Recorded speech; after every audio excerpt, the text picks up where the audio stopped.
నమస్కారం. Star hospital సుఖీభవకు స్వాగతం. Powered by rainbow hospital. తలలో తెల్ల వెంట్రుకలు కనబడడం మొదలవగానే అప్పుడే ముసలాళమైపోతున్నామా అన్న బెంగ పట్టుకుంటుంది. అప్పటి వరకు అలవాటు లేకపోయినా హెయిర్ డైల వాడకం మొదలు పెడతాము. నిజానికి హెయిర్ డైల వాడకం మంచిదే కావచ్చు, కానీ డైల ఎంపికలోనూ వాటి వాడకంలోనూ సరైన జాగ్రత్తలు తీసుకోకపోతే ఎలర్జీలు, డెర్మటైటిస్ వంటి సమస్యలు వచ్చి పడే అవకాశం ఉంది. ఈ నేపథ్యంలో హెయిర్ డైల వాడకం ఎలా ఉండాలో, వాటి ఎంపికలో ఎలాంటి జాగ్రత్తలు తీసుకోవాలో ఇప్పుడు తెలుసుకుందాం.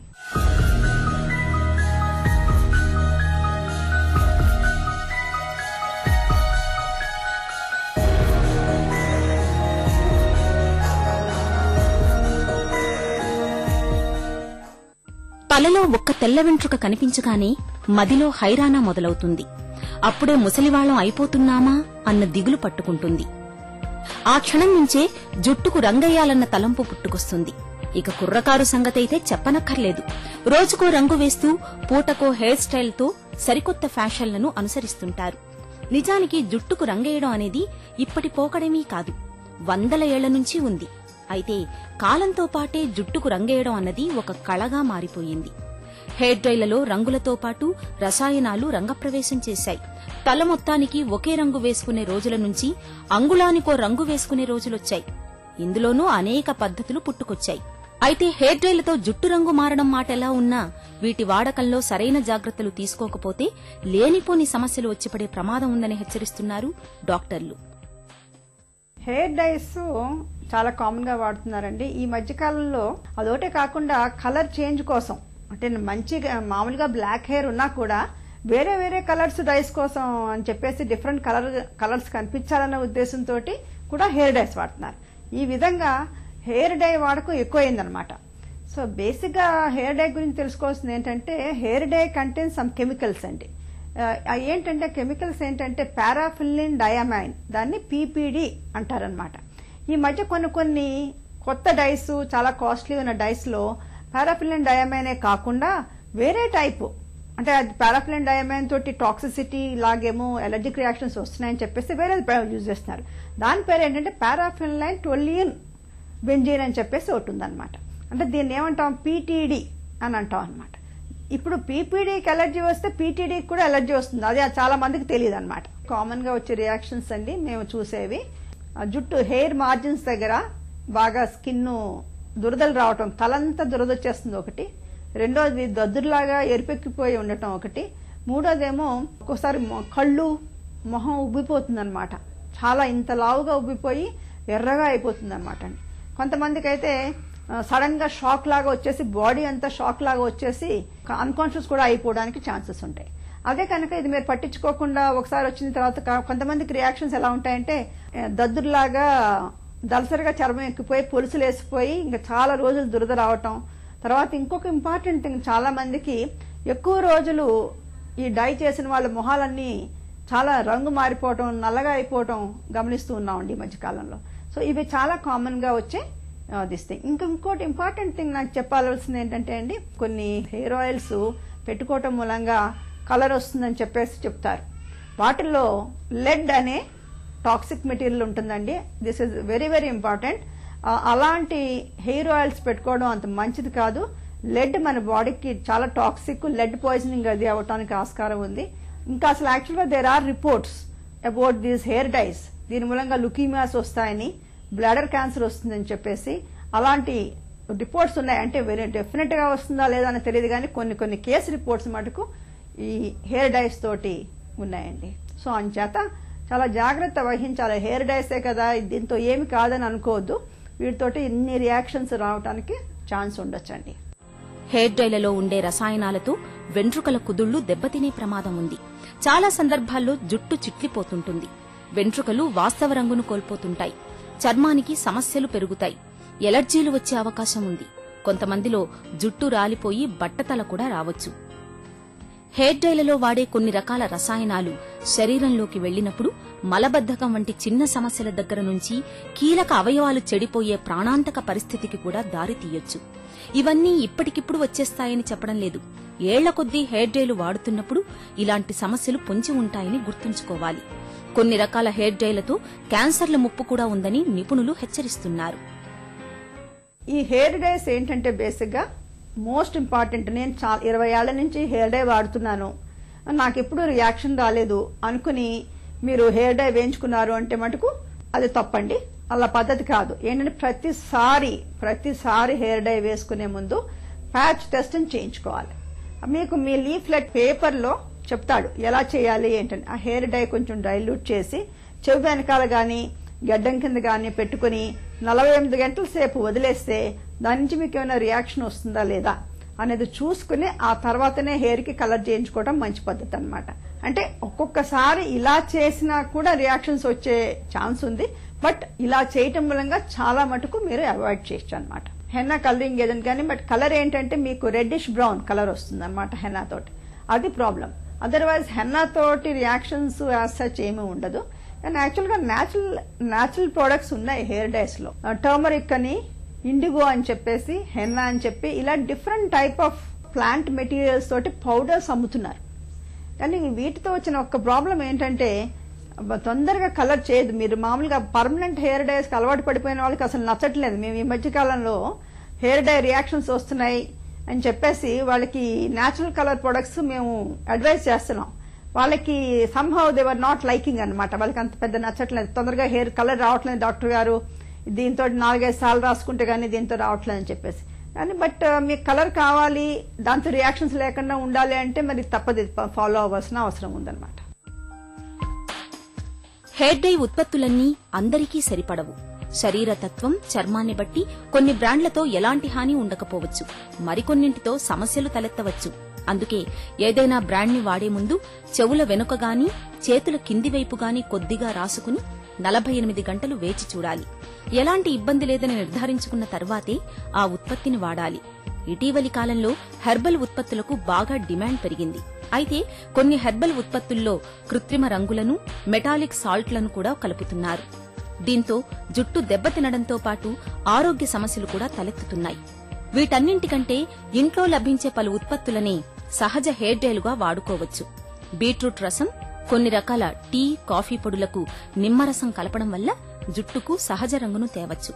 మందార పూలను ఉడకబెట్టి ఆ సారాన్ని హెయిర్ డైగా వాడవచ్చు. దీంతో జుట్టుకు ఎరుపు, బంగారు వర్ణం వస్తుంది.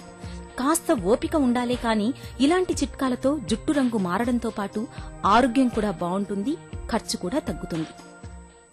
వేసవిలో మనకు చెమట వాసన ఒక పెద్ద బెడదగా మారుతూ ఉంటుంది. రోజుకు 2 పూటలా స్నానం చేస్తున్నా, పౌడర్లు, డియోడ్రెంట్ల సాయం తీసుకున్నా చెమట వాసన మనల్ని వదిలిపోనంటూ మారాన్ చేస్తూ ఉంటుంది.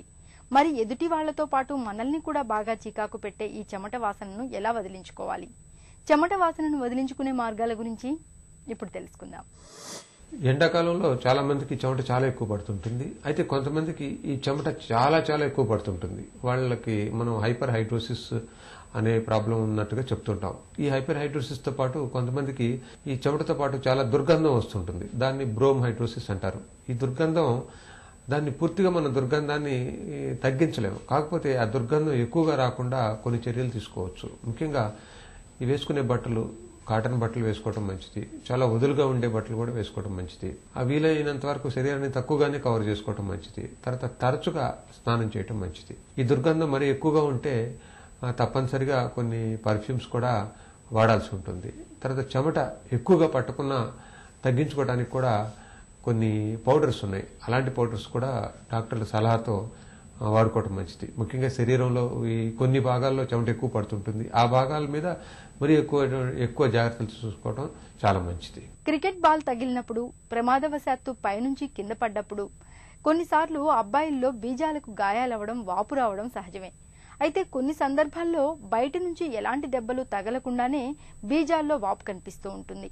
అబ్బాయిల్ని తీవ్రమైన ఆందోళనకు గురి చేసే బీజాల్లో వాపు గురించిన పూర్తి వివరాల్ని ఇప్పుడు తెలుసుకుందాం. ఈ వృషణాల్లో వాపు అనేది ఒక కండిషన్ అండి. దీనికి మోస్ట్ లైక్లీ కారణాలు 2 ఉంటాయండి. ఒకటేమిటి అంటే ఎపిడిడమో ఆర్కైటిస్, అంటే వృషణం అంటే లోపల ఉన్న బీజం, టెస్టిస్ అంటాం చూసారా, ఆ టెస్టిస్ పక్కన ఉన్న స్ట్రక్చర్స్ లో ఇన్ఫెక్షన్ రావడం అనేది జరుగుతుంది. దానివల్ల అది పెద్దదైపోయి చలిజలం రావడం, నొప్పి రావడం అనేది జరుగుతూ ఉంటుంది. దాన్ని ఎపిడిడమో ఆర్కైటిస్ అంటారు. దానికి యాంటీబయాటిక్స్ తో ట్రీట్మెంట్ జరిగిపోతూ ఉంటుంది. ఇంకొక కారణం ఏమిటంటే ఇది ఎస్పెషలీ మేము 6 సంవత్సరాల నుంచి 16 సంవత్సరాల వయసులో ఉన్న పిల్లవాళ్ళలో చూస్తూ ఉంటాం. వాళ్ళకి ఏంటంటే టార్షన్ టెస్టిస్, ఏదైతే టెస్టిస్కి వచ్చే రక్తనాళాలు ఉంటాయో దాని చుట్టూ అది ఇట్లా తిరిగిపోతుంది అనమాట. ఆ తిరిగిపోయిన దానివల్ల రక్తం అనేది టెస్టిస్లోకి బ్లాక్ అయిపోయేసి టెస్టిస్ వాచిపోవడం అనేది జరుగుతుంది. ఇది ఒక మెడికల్ ఎమర్జెన్సీ అండి. 6 గంటల లోపల దీన్ని మనం రిటార్ట్ చేసి మళ్ళా సరి చేయలేకపోతే ఈ టెస్టిస్ని మనం కోల్పోయే అవకాశం ఉంటుంది. సో దాన్ని ఇమీడియట్గా ఆపరేషన్ చేసుకోవాలి. 80 నుంచి 90% వరకు ఈ బీజం వాపు ఉన్న వాళ్ళలో ఈ హైడ్రోసీల్ అనేది కారణం కావచ్చు. కానీ కొంతమందిలో ఒక 10% వాళ్ళలో ఇది హైడ్రోసీల్ కాకుండా టెస్టికులర్ ట్యూమర్ అంటాం. అంటే ఆ బీజంలో ట్యూమర్ అనేది రావడం వల్ల ఈ బీజం అనేది పెద్దగా అయిపోవడం అనేది జరుగుతుంది. కొన్ని సంవత్సరాల నుంచి ఉంది అన్న పక్షంలో అది హైడ్రోసీల్ గాను, ఏదో 1-2 నెలల నుంచి వచ్చింది అన్న పక్షంలో అది ట్యూమర్ కావచ్చు అని చెప్పి మనం నిర్ధారణ చేసుకుంటాం. వీటికి కూడా ఒక అల్ట్రాసౌండ్ స్కాన్ చేసుకున్న పక్షంలో అది ట్యూమరా లేక హైడ్రోసీల్ అన్న విషయం మనం బోధపడతా ఉంటుంది. హైడ్రోసీల్ అనేది చిన్న సైజుగా ఉన్నప్పుడు దానికి పెద్ద ట్రీట్మెంట్ అవసరం లేదండి. హైడ్రోసీల్కి మేము ఆపరేషన్ చేయాల్సిన అవసరం ఉంది అంటే ఇట్స్ ఓన్లీ కాస్మెటిక్, అంటే చూడ్డానికి బాగలేదు, తను ఇన్సర్ట్ చేసుకోలేకపోతున్నాడు అన్న పక్షంలోనే దానికి ట్రీట్మెంట్ అవసరం పడుతుంది. మోకాళ్లలో నొప్పులు బాధిస్తున్నప్పుడు పోటెత్తే మోకాళ్ల నొప్పుల నుంచి ఉపశమనం కోసం మనలో చాలా మంది చేయని ప్రయత్నం అంటూ ఉండదు. పెయిన్ కిల్లర్లు వాడతారు, మోకాళ్లకు నీ క్యాప్ ధరించడం మొదలు పెడతారు, ఆకుపసర్లు తైలమర్ధనలు చేస్తారు, చివరికి మోకాళ్ల నుంచి నీరు కూడా తీయించుకుంటూ ఉంటారు. మరి వీటితో నిజంగానే మోకాళ్ల నొప్పులు తగ్గుతాయా? మోకాళ్ల నొప్పుల నుంచి ఉపశమనం కోసం ఏం చేయాలో డాక్టర్ని అడిగి ఇప్పుడు తెలుసుకుందాం.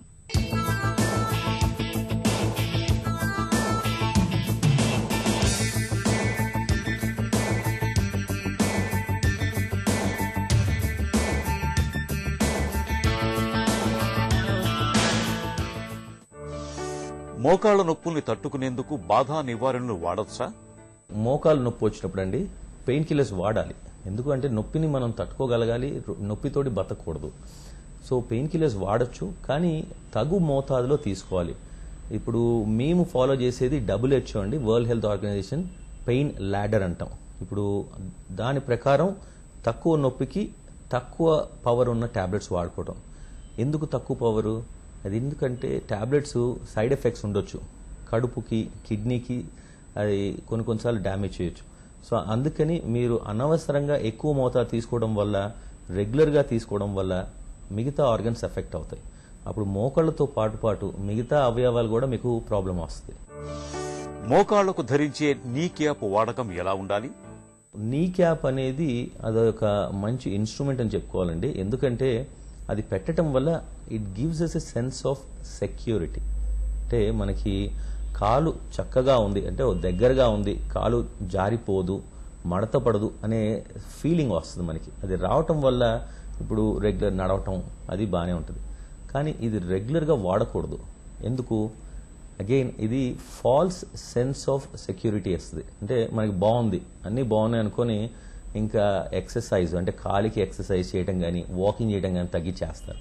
అది తగ్గటం వల్ల కండరాల శక్తి తగ్గుద్ది, దాంతో బోన్స్ మీద ఎఫెక్ట్ ఎక్కువ పడి ఇంకా అరుగుదల ఎక్కువ అవుద్ది. ఎప్పుడన్నా తప్పదు అనుకుంటే మీరు పెళ్లిళ్ళకి వెళ్తారు, ఫంక్షన్స్కి వెళ్తారు, అక్కడ మోకాలు కుంటుకుంటూ నడవటం బాగుండదు, లేదా ఏదైనా ఇంపార్టెంట్ అకేషన్ ఉంటుంది, అట్లాంటి వాటికి వేసుకోండి. వీలైనంత వరకు ఈ నీ క్యాప్స్ వాడకుండా మీ మోకాల స్ట్రెంగ్త్ పెంచండి. ఎక్సర్సైజ్ అంటే దాని అర్థం పరిగెత్తడం కాదండి. మీరు ఇంట్లో కూర్చొని టీవీ చూసుకుంటూ పేపర్ చదువుకుంటూ చేసే ఎక్సర్సైజులు మేము నేర్పిస్తాము. చాలా సింపుల్గా మీరు కండరాలు గట్టిపరిచి చేస్తుంటే మెజారిటీ ఆఫ్ ద టైమ్స్ మీ నీ సర్జరీ కూడా అవసరం ఉండదు. మోకాళ్ల నొప్పులు బాధిస్తున్నప్పుడు వ్యాయామం చేయొచ్చా? దేవుడు మనకి కాళ్ళు ఇచ్చింది నడవటానికండి, దాన్ని జాగ్రత్తగా భద్రపరచుకోవడానికి కాదు. నొప్పులు ఉన్నప్పుడు మీరు నడిస్తే దానివల్ల కండరాలు గట్టిపడి ఇంకా మంచి జరుగుతుంది, కానీ చెడు జరగదు. చెడు ఎప్పుడు జరుగుద్ది? మీరు మెట్లెక్కి దిగటం వల్ల, కింద బాస్పిటల్ వేసి కూర్చోవడం వల్ల, లేదా పరిగెత్తటం వల్ల. ఈ 3 నొప్పులు ఉన్నప్పుడు చేయకూడదు. ఇప్పుడు ఇంపాక్ట్ ఎక్సర్సైజెస్ అంటామండి, జాగింగ్, రన్నింగ్, ఈ 2 చేయకూడదు. మీరు చేయవలసినవి ఏంటి? నాన్ ఇంపాక్ట్ ఆర్ లో ఇంపాక్ట్ ఎక్సర్సైజెస్, అనగా వాకింగ్, దాంతో క్రాస్ ట్రైనర్ అంటాం. తర్వాత ట్రెడ్మిల్ అయితేనేమో ఇంక్లైన్ పెట్టకుండా ఫ్లాట్గా పెట్టుకోవాలి మీరు. స్విమ్మింగ్, సైక్లింగ్, ఇవన్నీ కూడా చాలా మంచి ఎక్సర్సైజెస్. మీ మోకాళ్ళ నరిష్మెంట్ పెంచి అట్లనే కండరాల పటుత్వం కూడా పెంచి నొప్పులు కొంచెం ఉపశమనం ఇస్తాయి. మోకాళ్ళ నొప్పులకు కాపడం పెట్టడం మంచిదేనా? ఇప్పుడు వేడి నీళ్ళ కాపడం పెట్టడం వల్ల అది చర్మం పైనే కదా, మనకి నోట్లో మింగేది ఏమీ లేదు. సో దాంతో సైడ్ ఎఫెక్ట్స్ ఏమి ఉండవు. వేడి నీళ్ళ కాపడం పెట్టడం వల్ల బాడీ రిలాక్స్ అవుతుంది, మజిల్స్ రిలాక్స్ అవుతాయి. సో దాంతో చాలా చాలా రిలీఫ్ ఉంటుంది. మీరు ఆ కాపడం అనేది ఆయింట్మెంట్ పెట్టుకున్న తర్వాత కానీ లేకపోతే కాపడం చేసిన తర్వాత ఆయింట్మెంట్ పెట్టుకోవడం, రెండిట్లో ఏదో ఒకటి చేస్తే ఉపశమనం చాలా బాగుంటుంది. ఈ ఆయింట్మెంట్లు, తైలం అనేది లేకపోతే ఇంకో విధానం అనేది చర్మం మీద పెట్టుకునేది పెట్టుకోవచ్చు, సైడ్ ఎఫెక్ట్స్ పెద్దగా ఉండవు. అలానే కాపడము, దాంతోపాటు ఫిజియోథెరపీలో చాలా మోడాలిటీస్ వస్తాయండి. అది కూడా హీట్ ప్రొడ్యూసింగ్, ఆ ఏరియాలో కొంచెం వేడి ప్రొడ్యూస్ చేయడం వల్ల మీకు రిలీఫ్. ఈ విధానాలన్నీ వాడుకుంటే మనకి బాడీలో సైడ్ ఎఫెక్ట్స్ తక్కువ ఉంటాయి. ఫిజియోథెరపీ, తైల మర్దనలతో మోకాళ్ల నొప్పులు తగ్గుతాయా? ఫిజియోథెరపీ చాలా ఇంపార్టెంట్ రోల్ ప్లే చేస్తుందండి. ఫిజియోథెరపీ అంటే మనం ఎంతసేపు అనుకునేది ఏంటంటే ఎక్సర్సైజులు చేపించేస్తారు, నొప్పులు ఇంకా పెరుగుతాయి. అది కాదు. ఫిజియోథెరపీలో డిఫరెంట్ మొడాలిటీస్ అని ఉంటాయండి. అల్ట్రాసౌండ్, ఐఎఫ్టీ, ఇలా ఐఎంటోఫోరోసిస్ అంటాం. ఇలాంటి పలు రకాలైన పదార్థాలు, ఇన్స్ట్రుమెంట్స్ ఉంటాయి వారి దగ్గర. దాంతో ఏంటంటే మీకు లోకల్ రిలీఫ్ రావటానికి ఒకటి, రెండోది కండరాల పటుత్వం పెంచడం వల్ల లాంగ్ టర్మ్ ఎఫెక్ట్స్ ఈ రెండు వస్తాయి. దీంతో మీకు సైడ్ ఎఫెక్ట్స్ ఏమీ పెద్దగా ఉండవు. ఈ ఫిజియోథెరపీ కాకుండా మీకు ఆక్యుపంచర్ ట్రై చేయొచ్చు మీరు. అలానే ఇంకా వేరే విధం తైలం మర్దన చేసుకోవడం. ఈ తైలం మర్దన కూడా మీరు చూస్తే అది కొంచెం వార్మ్ ఆయిల్ తోటి చేస్తారు. ఎందుకని? ఆ బాడీ రిలాక్స్ అవ్వాలని. సో ఈ విధంగా మీరు ఈ ఎక్స్టర్నల్ అప్లికేషన్స్ ఏదన్నా కానీ చేసుకోవచ్చండి. దానివల్ల నాకు తెలిసి పెద్దగా సైడ్ ఎఫెక్ట్స్ ఉండవు, లేదా అది చేయటం వల్ల మీ మోకాల ఆర్థరైటిస్ ముదిరిపోవడం అనేది ఉండదు. నీరు తీయటం, ఆకుపసర్లు పట్టించటం వల్ల నొప్పులు తగ్గుతాయా? వాపులు అనే రెండు విధాలండి. ఒకటి మంచి వాపు, ఒకటి చెడు వాపు. చెడు వాపు ఏంటంటే వాపు వచ్చి ఎరుపుదనం ఉండి చర్మం ముట్టుకుంటే వేడిగా ఉండి నొప్పి రావటం. అంటే దాని అర్థం మోస్ట్లీ ఇన్ఫెక్షన్ ఉండటం. అరుదుగా దాన్ని ఇన్ఫ్లమేషన్ అంటాం. అంటే అక్యూట్ ఎక్ససర్బేషన్. ప్రస్తుత టైం కోసం అది బాగా పెరిగినట్టు, ఆర్థరైటిస్ పెరిగినట్టు, దానికి కొంచెం టైము, కొద్దిగా ఐస్ ప్యాక్స్ అవి పెట్టుకుంటే ఉపశమనం వస్తుంది. ఇది చెడుది. మంచి వాపు అంటే మామూలుగా మనం మోకాళ్ళ నొప్పులతో పాటు కొద్దిగా వాపు చూస్తాం. అది ఎందుకు? మీ బాడీ మెకానిజం అక్కడ కుషనింగ్ చేయడానికని కొంచెం ఫ్లూయిడ్ని పంపిస్తుంది. అక్కడ నొప్పి ఉంది అని చెప్పి దాన్ని కొంచెం ఫ్లూయిడ్ చేసి పంపేస్తే దాంతో కుషనింగ్ ఎఫెక్ట్ వస్తుంది. దాన్ని అనవసరంగా నీరు తీసేసి మొత్తం డ్రై చేసుకోవడం వల్ల ఇంకా మీకే నొప్పులు పెరుగుతాయి. రెండోది, ఈ వాపు తీసేవారు ట్రైన్డ్ ఉండాలండి. And what we follow strict asepsis. ఒక నీడిలు మనం జాయింట్లో పెట్టామంటే దాంట్లో నుంచి చాలా మైక్రో ఆర్గానిజమ్స్ లోపలికి వెళ్తాయి. దాంతో మీకు ఇన్ఫెక్షన్స్ పెరుగుతాయి. వీలైనంత వరకు వాపుని ముట్టుకోకపోవడం బెటర్ అండి. ఎందుకంటే మనం ఇన్ఫెక్షన్ ఒక్కసారి మోకాల్లోకి వెళ్ళిందంటే దాన్ని కంట్రోల్ చేసుకోవడానికి చాలా ప్రాబ్లమ్స్ ఫ్యూచర్లో. ఇప్పుడు ఆకుపసర అన్నారు. ఆకుపసర అంటే అది పైన మర్దన చేసుకునేదే కాబట్టి మీ ఇష్టం. అంటే కొన్ని పసర్లు ఏమవుతాయంటే స్కిన్ ఇరిటేషన్స్, లేకపోతే దురదలు రావటం, మంటలు రావటం వస్తాయి. ఇప్పుడు మీకు ఏది పెట్టుకున్నా కానీ కంఫర్టబుల్గా ఉండాలి, కానీ మంటలు, నొప్పులు పెరగకూడదు. పెరిగినాయి అంటే అది మీ బాడీకి పడట్లేదు, మీరు వెంటనే మీ డాక్టర్ని కానీ లేదా మీకు ట్రీట్మెంట్ ఎవరు ఇస్తున్నారో వారిని సంప్రదించాలి. అధిక బరువును వదిలించుకోవడం, సైకిల్ తొక్కడం, ఈత కొట్టడం వంటి తేలికపాటి వ్యాయామాలు చేయడం, డాక్టర్ సలహా మేరకు ఫిజియోథెరపీ చేయించుకోవడం ద్వారా మోకాళ్ల నొప్పుల నుంచి ఎలా ఉపశమనం పొందొచ్చో, పోటెత్తే మోకాళ్ల నొప్పులకు సర్జరీ ఎప్పుడు అవసరమవుతుందో తెలుసుకున్నాం కదా. ఇక ఈరోజు కార్యక్రమాన్ని ముగించే ముందు స్టార్ హాస్పిటల్స్ సమర్పించే ఒక చిన్ని చిట్కా మీకోసం. ఎండవేడికి తలంతా తిప్పుతున్నట్లుగా ఉన్నప్పుడు ఒక గ్లాసుడు నిమ్మరసానికి కొద్దిగా బెల్లం, కొంచెం యాలకుల పొడిని కలిపి తీసుకోండి. తల తిప్పడం తగ్గుతుంది, శరీరానికి తక్షణ శక్తి లభిస్తుంది. ఇక సుఖీభవ కార్యక్రమానికి సంబంధించి మీ విలువైన సూచనలు, సలహాల్ని వెంటనే మాకు రాయండి. మా చిరునామా Sukhibhava, ETV, Ramoji film city, Hyderabad 501512 లేదా sukhibhava@etv.co.in కు ఈమెయిల్ చేయండి. మీ ఆరోగ్య సంజీవిని సుఖీ భవ కార్యక్రమాన్ని ఇప్పుడు యూట్యూబ్ ఆన్లైన్ లో www.youtube.com/etv news లింక్ ద్వారా కూడా వీక్షించండి.